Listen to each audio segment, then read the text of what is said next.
एक बार तथागत गौतम बुद्ध अपने कुछ शिष्यों के साथ एक पहाड़ी में से गुजर रहे थे। बरसात का मौसम था। पूरी पहाड़ी हरे भरे पेड़ पौधों से भरी पड़ी थी।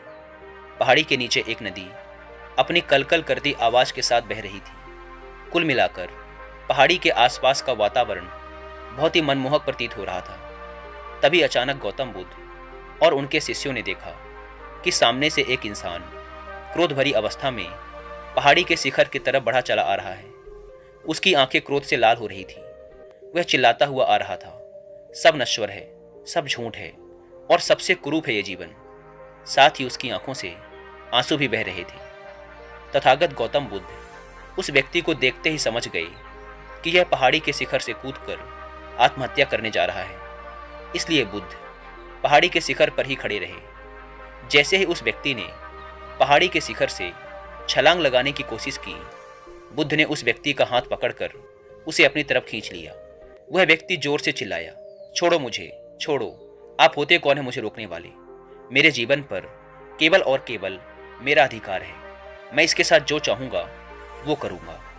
बुद्ध ने कहा, नहीं, सिर्फ तुम्हारा नहीं, उस माता का भी अधिकार है जिसने तुम्हें जन्म दिया। उस पिता का भी अधिकार है जिसने तुम्हारा लालन पालन किया। उस गुरु का भी अधिकार है जिसने तुम्हें शिक्षित किया।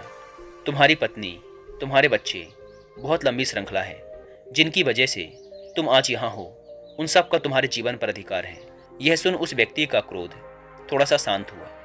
बुद्ध ने उसे एक पत्थर पर बिठाया और कहा, अगले कुछ क्षणों तक लंबी और गहरी सांसें लो और अपनी श्वास पर ध्यान केंद्रित करो। व्यक्ति ने अगले कुछ क्षणों तक आंख बंद कर लंबी और गहरी सांसें ली। फिर बुद्ध ने उसके कंधे पर हाथ रखते हुए कहा, उठो। क्षणिक आवेग था मन का, अब वो शांत हुआ। व्यक्ति ने दुखी मन से आंखों में आंसू भरकर कहा, क्षणिक नहीं, मैं इस नगर के सबसे अमीर व्यापारी का बेटा हूं। मैंने अपने जीवन में सब कुछ पाया, सुख, धन, ऐश्वर्य, काम वासनाओं की पूर्ति, लेकिन वो सब क्षणिक था। जब भी अपने अंदर झांक कर देखा, एक गहन अंधकार ही पाया, बहुत ही गहरी पीड़ा पाई और बहुत ही सूनापन पाया। अब तो इस जीवन से कोई लगाव ही ना रहा। अब तो मुझे इस जीवन को जीने का कोई सार ही नजर नहीं आता। यह सुन बुद्ध ने कहा, इच्छा जब तड़पती है तो हमें लगता है कि जब वो पूर्ण होगी तो हम तृप्त हो जाएंगे, परंतु जैसे ही इच्छा पूर्ण होती है हमारा मन फिर से शून्यपन से भर जाता है। जानते हो क्यों? जब इच्छा की कामना थी तो वो हमारे लिए एक स्वप्न था। जब इच्छा पूर्ण हुई तो अंतर्मन समझ गया कि ये भी एक स्वप्न ही है, एक क्षण भी ना पकड़ सके और हाथों से फिसल गया। यह सुन उस व्यक्ति ने बुद्ध से पूछा, तो क्या इस जीवन में कुछ भी अनश्वर नहीं है?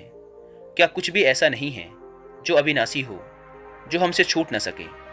बुद्ध ने कहा, है। बाहर के सुखों को भोगने की इच्छा को खत्म करो। बाहर भागते रहने से कुछ नहीं होगा। जीवन से घबरा, उससे दूर भागने से भी कुछ नहीं होगा। तुम्हें अपनी जीवन यात्रा अपने अंदर की तरफ मोड़नी होगी, वहीं तुम्हें शांति मिलेगी, ऐसी शांति जिसे कोई नष्ट नहीं कर सकता। उस व्यक्ति ने बुद्ध के सामने हाथ जोड़ लिए और कहा, कौन हैं आप और आप ये सब कैसे जानते हैं? बुद्ध ने कहा, इस जगत के लोग मुझे बुद्ध के नाम से जानते हैं और अभी जिस मार्ग में तुम भटक रहे हो, बरसों पहले मैं भी उसी मार्ग में बहुत भटका हूँ, लेकिन अब मैं इन सब दुखों से ऊपर उठ चुका हूँ। यह सुन उस व्यक्ति ने बुद्ध की तरफ बड़े ध्यान से देखा। बुद्ध के चेहरे का अद्भुत तेज देखकर वह बहुत प्रभावित हुआ। उसने कहा, बुद्ध, मैंने आपसे सुंदर व्यक्ति आज तक नहीं देखा। यह सुन बुद्ध ने कहा, इतने समय से मैं तुम्हारे सामने ही खड़ा था, लेकिन तुम मुझे देख ना सके, क्योंकि तुम्हारी आंखें क्रोध में अंधी होकर हर तरफ केवल अंधकार ही देखना चाहती थी। मनुष्य अपने मन में जैसी चाहे वैसी दुनिया बना सकता है और देख सकता है। व्यक्ति ने कहा, सत्य कहा आपने, आप महात्मा हैं, लेकिन मैं दुखी हूं अपने अंतर्मन से। मेरा नाम यश है। एक धनी व्यापारी घराने में मेरा जन्म हुआ। जीवन में किसी भी चीज की कोई कमी नहीं थी। मैंने हर सुख भोगा, अपनी अनंत वासनाओं की पूर्ति करता रहा, पर अंदर ही अंदर मेरा मन घुटता रहा। मैं अंदर से और नीरस होता रहा। अब तो जीवन के प्रति कोई लगाव ही शेष नहीं रह गया। मैं क्या करूं?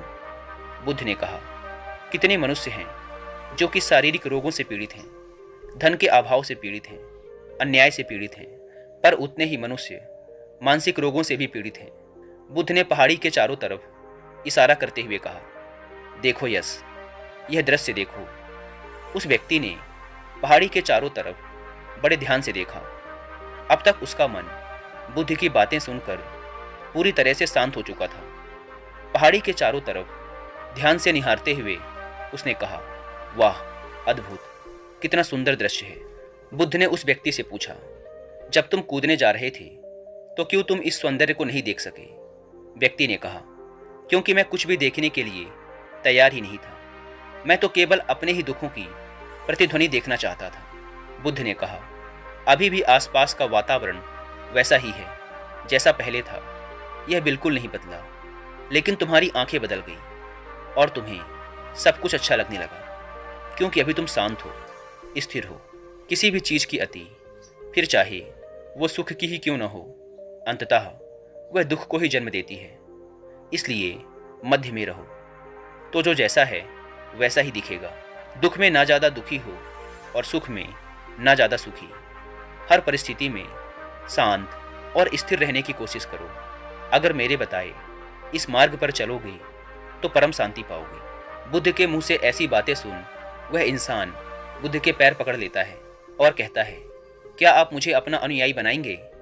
बुद्ध ने कहा, तुम इस नगर के सबसे अमीर व्यापारी के बेटे हो। तुमने अपना जीवन बहुत ही संपन्नता के साथ जिया है, इसलिए मैं तुम्हें कुछ बातें पहले ही बता दूं। हम भिक्षुओं का जीवन सादगी से जुड़ा है। धरती हमारा बिछौना है और जो भिक्षा में मिले वही हमारा भोजन। व्यक्ति ने कहा, जहां मेरी चेतना का ही अस्तित्व न बचे, मैं उस तपस्या के लिए भी तैयार हूं। बुद्ध ने कहा, हर वो इंसान जो इस पृथ्वी पर जन्मा है उसे परम ज्ञान पाने का अधिकार है। बस पहला पग उसे उठाना है। व्यक्ति ने हाथ जोड़कर कहा, बुद्ध, मैं तैयार हूं। बुद्ध ने कहा, तुम अपना शीश कटवा सकते हो? व्यक्ति ने कहा, मैं अपना शीश देने के लिए भी तैयार हूं। बुद्ध ने कहा, शीश देने की बात केवल एक प्रतीक मात्र है। शीश देने को वही तैयार होता है जो अपने अहंकार का शीश काट अपने गुरु के चरणों में रख सके। उस व्यक्ति ने बुद्ध के चरणों में अपना सिर रख दिया। बुद्ध ने उसे आशीर्वाद दिया और वह व्यक्ति बुद्ध के शिष्यों के साथ मिल